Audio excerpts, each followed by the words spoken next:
பொன்பொருளை கண்டவுடன் வந்த வழி மறந்துவிட்டு கண்மூடி போகிறவர் போகட்டுமே. என் மனதை நான் அறிவேன், என் உறவை நான் மறவேன், எதுவான போதிலும் ஆகட்டுமே.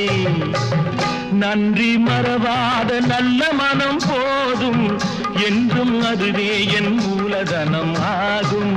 கண்ணை நம்ப